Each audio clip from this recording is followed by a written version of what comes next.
हमारी team India हार गई भाई। इन 5 निकम्मों खिलाड़ियों की वजह से हमारी टीम इंडिया इंग्लैंड के सामने घुटने टेक दी। जहां शुरुआत में लग रहा था कि टीम इंडिया बाजी मारेगी, टीम इंडिया पहला टेस्ट मैच शानदार तरीके से जीत जाएगी, लेकिन भाई साहब वक्त, जज्बात और किस्मत ऐसी पलटी मारी कि 5वें दिन के आखिरी सेशन में इंग्लैंड ने बाजी मार ली और टीम इंडिया को एक शर्मनाक हार का सामना करा दिया पहले ही टेस्ट मुकाबले में। ये 5 निकम्मे खिलाड़ी इस हार के जिम्मेदार हैं भाई साहब। इनकी करो विदाई, वरना टीम इंडिया का बंटाधार होने से कोई नहीं रोक सकता। तो भाई ये कौन से 5 खिलाड़ी हैं, चलिए उसके बारे में बात करते हैं। तो भाई आप लोग को भी पता है अच्छी तरह से कि इंग्लैंड ने क्या शानदार स्वागत किया है टीम इंडिया का इंग्लैंड के सरजमी में। मतलब भाई साहब पहली इनिंग में 471, तो भाई साहब इंग्लैंड 465 रन ठोक देती है।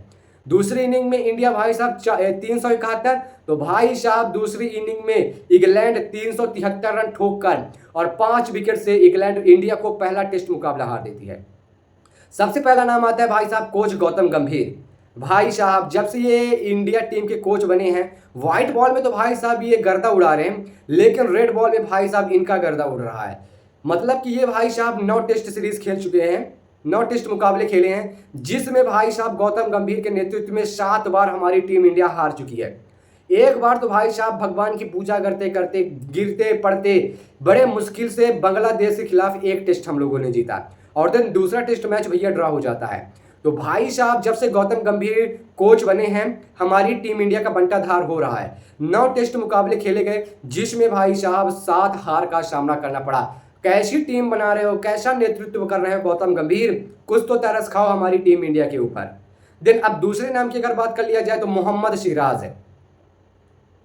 पहली इनिंग में लास्ट में जब इंग्लैंड हमारी टीम इंडिया का बाजा बजा दी थी, तब इनको भाई साहब लास्ट में 2 सफलता मिलती है, लेकिन भाई साहब दूसरी इनिंग में इनको विकेट के दर्शन करने को भी नहीं मिलते।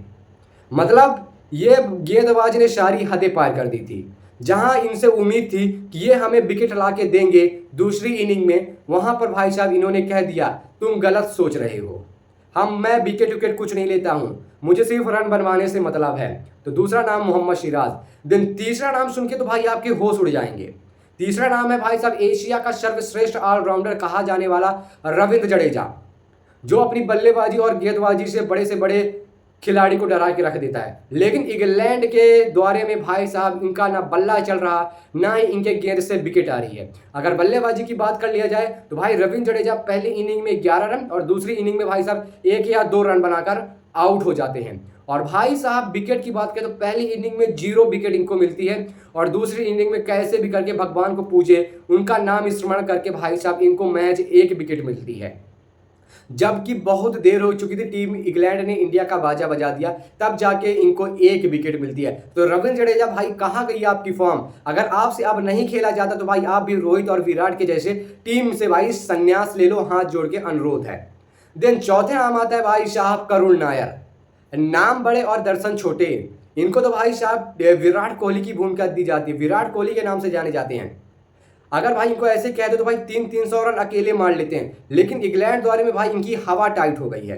पहली इनिंग में 4 बॉल पे भाई साहब 0 रन बनाकर आउट हो जाते हैं और वहीं पे दूसरी इनिंग में भाई साहब 20 रन के एक छोटे से स्कोर पर आउट हो जाते हैं। भाई आपकी कृपा हो जो कि आपने दूसरी इनिंग में 20 रन बना दिए भाई साहब, बहुत बढ़िया भाई साहब। भाई आपको अगर मौका ना मिले तो भाई सबसे अच्छा वही रहेगा।